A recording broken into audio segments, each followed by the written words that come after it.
For the vlog and share stories, alam mo ba na hindi ko na uulitin ang utang sa mga online apps kasi ang laki ng tubo, lalo na yung especially yung GCash, no? So, nagsimula ako sa 100 pesos, nag 300, hanggang sa nag 500, hanggang sa 1K. So, siyempre ganyan, yung pinakamabilis na naman.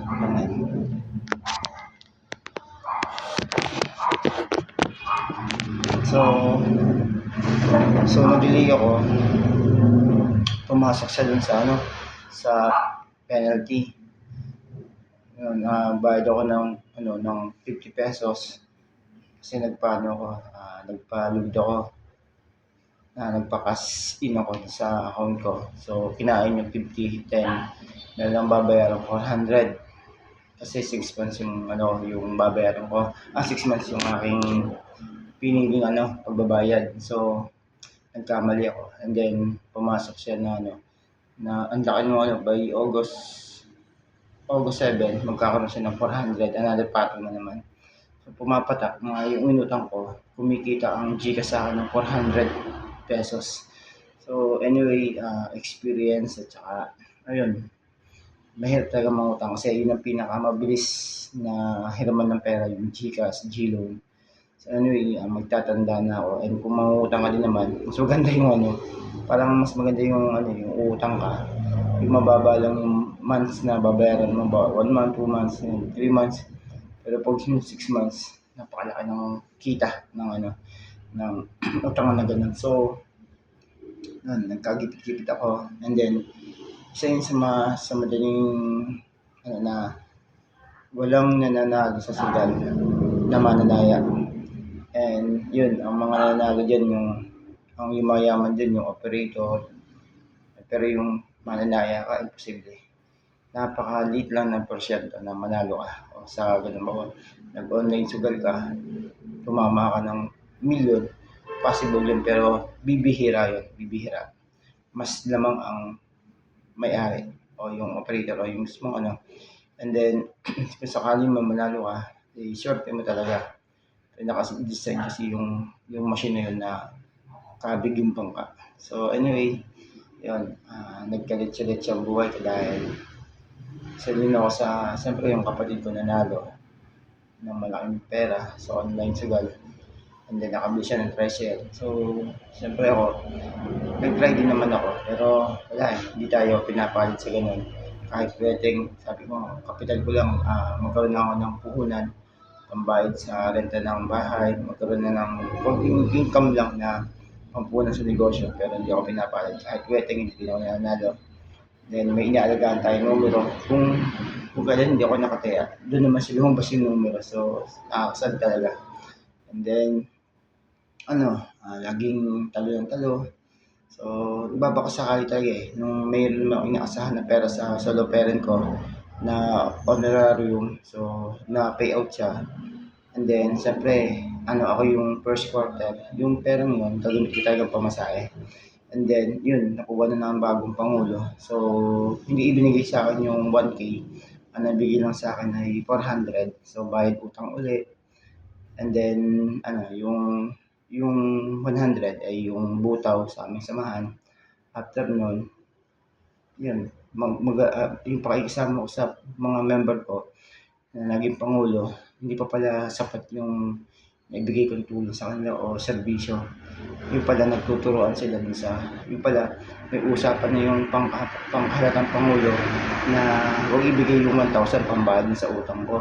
And then sabi naman ng Pangulo, nung kukunin ko lang yung pera, hindi na kay Pangulong ganun. Tapos nung kinausap ko, kasi sige, nakuha niyo na pala yung 1K, hindi magpapapirma na lang ako. So hindi na nagawa ko yung gusto kong makapunta ng Manila. So, nagpapapirma ako, hinihintay ko yung treasurer. Sabi ko, nakakuha na ng 1,000 yung kasi ng Pangulo namin. Sabi, nandun ako sabi ng bagong Pangulo, nandito kay Pangulong sa Office of Federation. So, nung kinausap na, papipirma ako na ng 1K na papel para katibayan na nakapagbayad na ako. So, kinausap naman yung treasurer yung pinaka-Pangulo. Then tumatanggi siya na sa kanya. Sabi ko, hindi, nasa iyo yung 1K kasi sabi ng bagong Pangulo, nasa iyo na daw.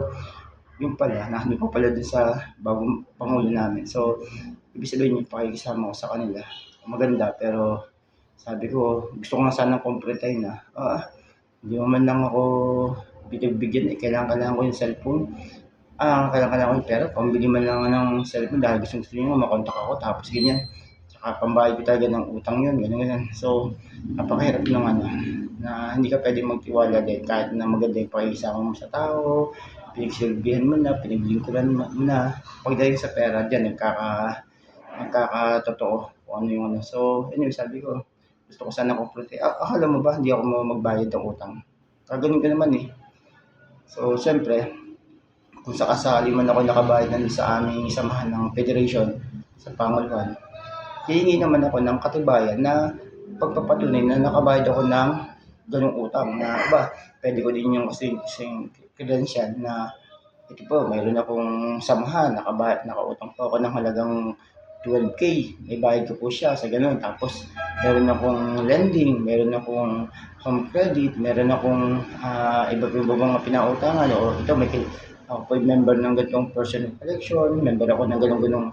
So, dagdag credential yan kasi ang plano ko talaga, yun, nagkaroon ako ng sari-sari stock, magpagawa ako ng signage, magpagawa ako ng ganyan-ganyan, then papicturan, makautang ako sa malaking lending company sa SB Corporation. So, ang daming credential eh. So, kailangan ng mayor's permit, mayor's business permit, DTI, kailangan ng BIR, kailangan ng picture ng ano mo, ng tindahan mo, kailangan ng inventory.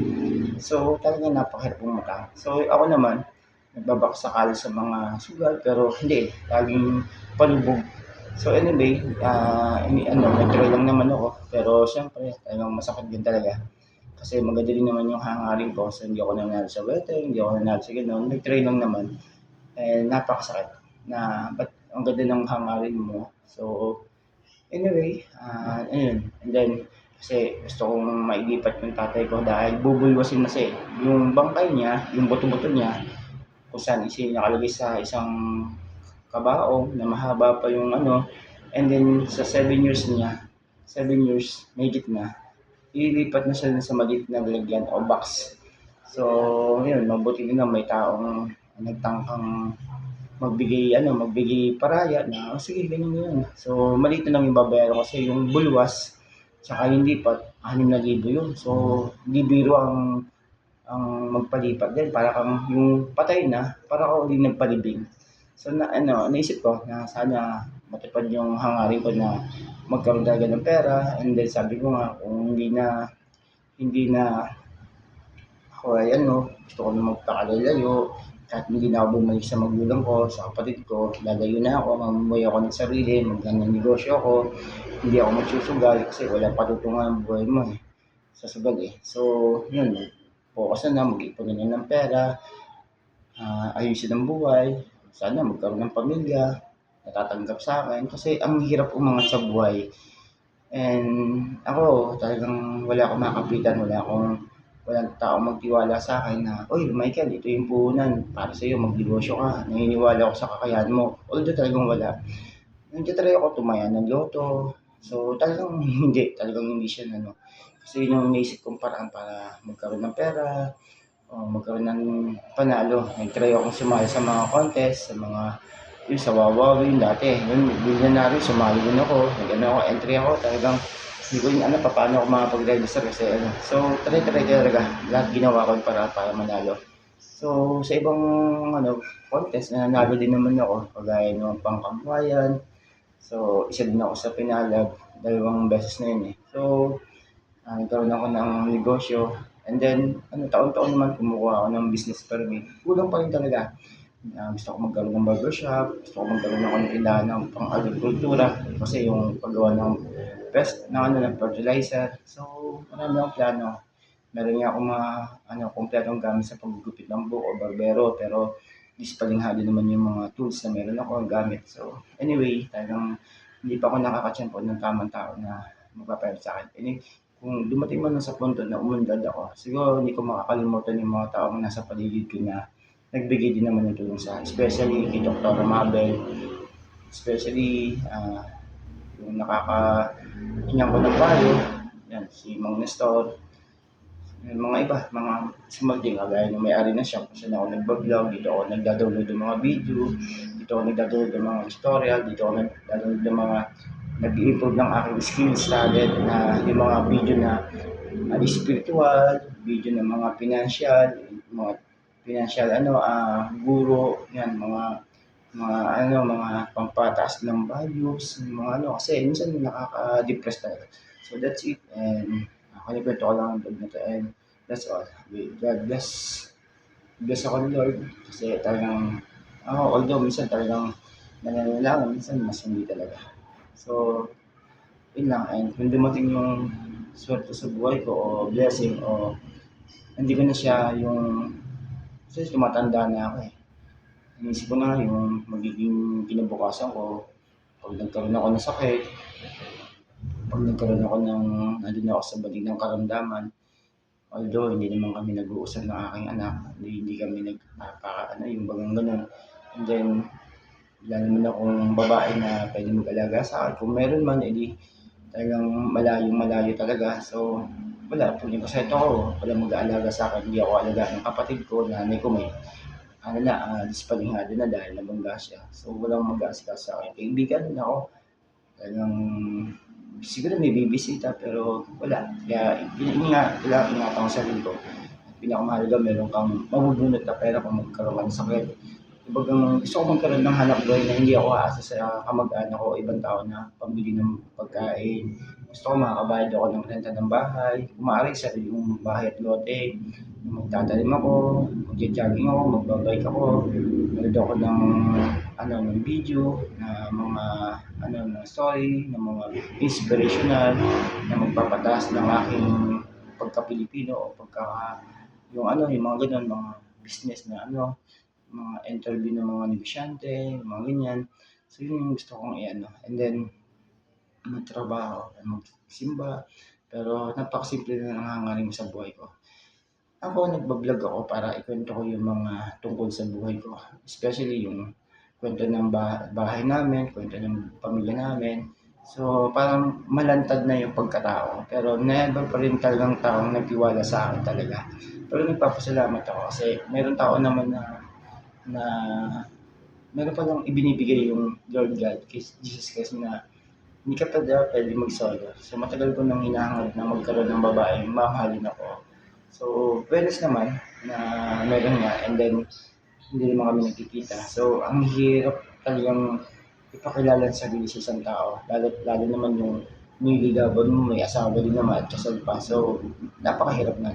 And then, syempre may anak din. Ang hirap din na kasi talagang susuyuin mo yung medyo syempre against din naman yung mga anak kasi ayaw boyfriend ng nanay nila. So, talagang bibiro din talaga. So, anyway, ang sabi ko na sige, communication. Maganda rin yung may kausap eh, may kakwentuhan. So, that's it. Yung mga tao na nakatulong sa akin, never ko silang kalimutan. And kung hindi ko man sila matulungan, bahala na yung Panginoon Diyos na magbalik ng tulong sa kanila. Kung natulungan nila ako, hindi yung talagang ako din yung tutulong sa kanila. Siguro may part na maaalala ko sila at makakatulong ako. Pero yung masigit na mas makakatulong si Lord. Isa-isang tao din ako nakakalimot. And then, sa lahat ng ito, sa nagagawa ko pa yung mga achievement ko sa buhay ko, nagpapasalamat ako kay Lord kasi una, hindi ko akalain marami din pala ako natulungan na tao kasi nag-donate ako ng dugo. Marami din ako achievement na nagawa, naging pangulo ng isang SPTA, ng isang section, naging escort, naging talent sa national anthem, naging pangulo ng barangay sa mga solo parent, naging officer ng federation. Marami din pala akong nagawa. And yun, marami din naman akong napagtagumpayan. Pero mas madami yung kabiguan nangyari sa buhay ko. Especially nung naiwan ako ng asawa ko, naghahanap ako ng kalinga, and then siyempre lalaki ako. Siyempre, naghahanap ako ng kalinga ng babae, mauunawaan ako, yayakapin ko, hayuan ko. Marami akong pinagdaanan, especially talagang ang hirap magtiwala ang babae sa akin. Kasi nga, kung aalamin mo ang buhay ko sa side ng nanay ko, kapatid ko, baksak na baksak ako. Kung i-grade mo ako 1 to 10, siguro sasagot nila 0. Yan. So anyway, tuloy lang laban.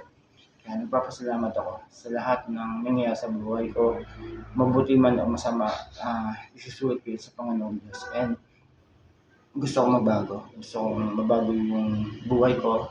Nagkaroon ako ng malumanay na pananalita at saka lagi nakangiti para yung swerte na bibigay ni Lord God patuloy na dumaan siya and maging Kristiyanong pananalita at kilos yung bagang yung araw ng Panginoon Diyos ay dumating sa akin para siya yung maging kawangis ko o ano. Ang hirap kasing lumakad sa lakaran ng Panginoon Diyos eh.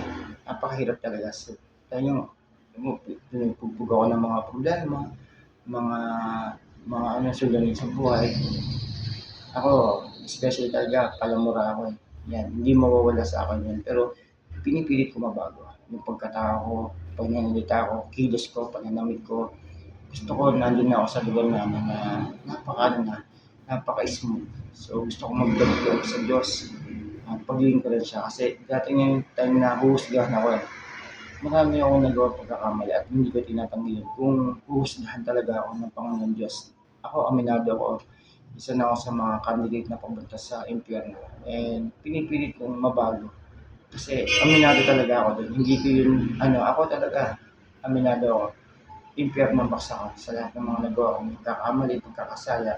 May mga kwento sa vlog ko na hindi ko kinikwento, pero especially ako, sinasabi ko na yung bahay namin, ito yung ugali ko, ito ako sa gamit ko, ganyan ako. Pero may mga ibang part ng kwento na hindi ko yung kinikwento. So, and that's it. And salamat dahil sa mga taong sumuporta, tumulong sa akin, especially yung nagpabunta sa akin sa Baguio City.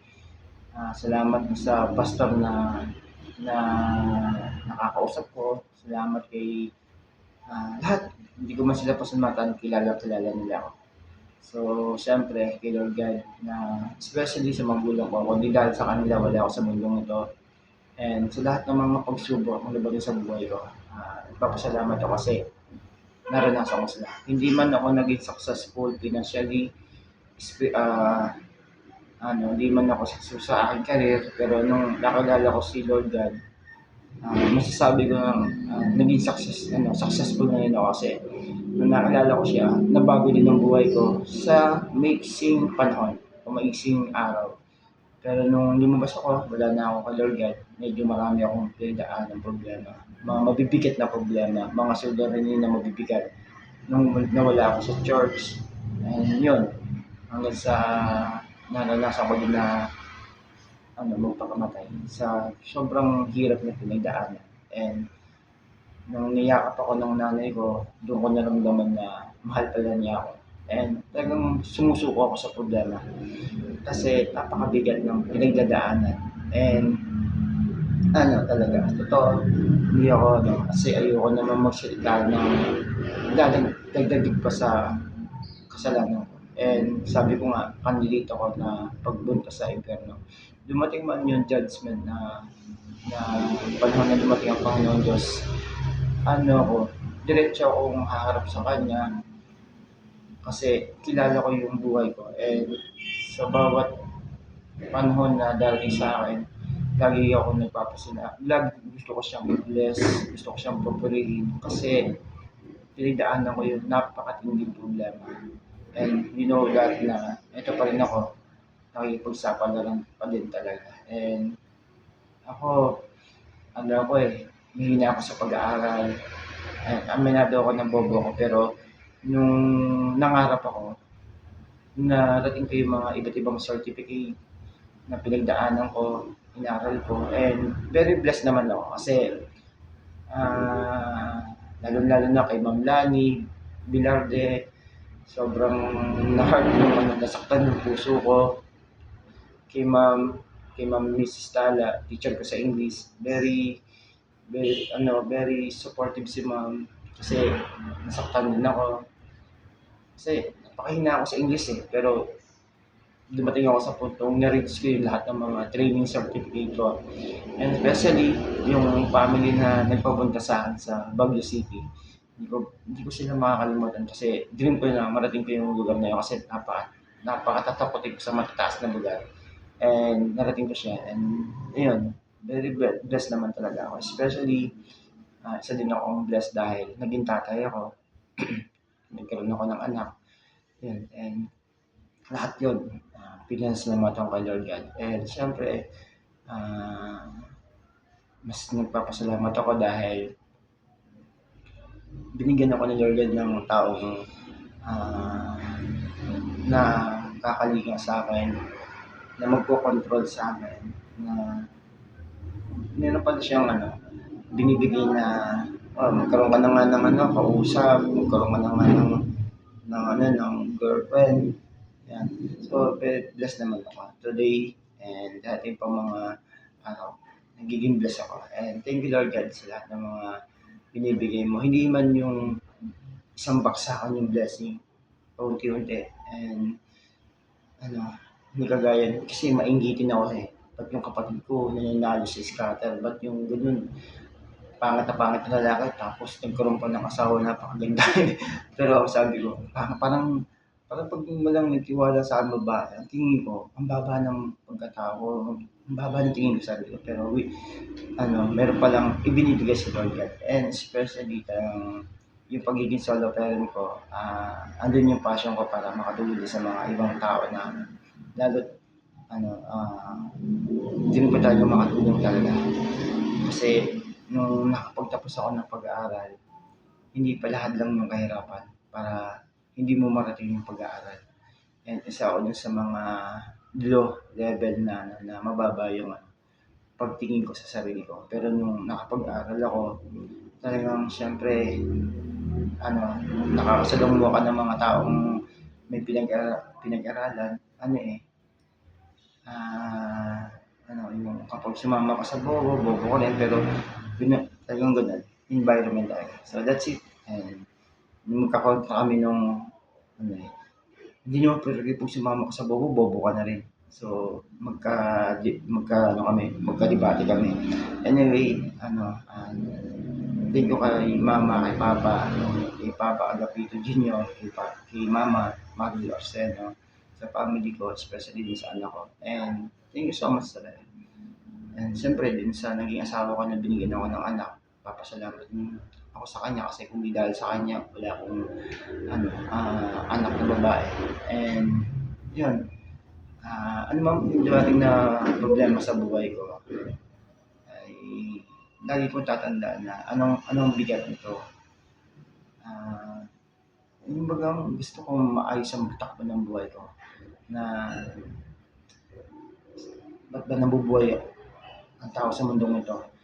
Kasi yung reason naman talaga, yung makakilala sa Panginoon Diyos, maglingkod sa Diyos. Yun ang pinaka kasi may buhay na walang hanggan Ako naniniwala ako kay Lord God kasi na merong buhay na walang hanggan kasi merong namatay at muling nabuhay.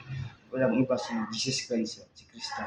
Kaya naniniwala ako na may buhay na walang hanggan. So yung books na yon na nagpapatunay na may namatay na tao, nagkatawang tao at nabuhay magmuli si Jesus Christ. Kaya naniniwala ako na itong buhay na to pansamantala lang talaga. Tsaka yun. So kapag mo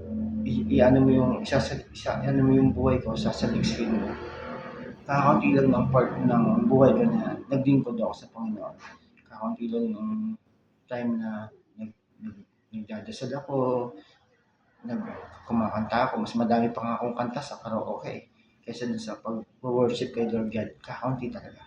So yun yung nakakayang part na kung sumakabilang buhay ako hapon, paano ako harap sa Kanya. Anyway, andyan na yan. Yung mga pagkakamali, pagkakasala, habang may buhay, kailangan mamumutawi sa bibig ko yung papuri at pasasalamat sa Kanya.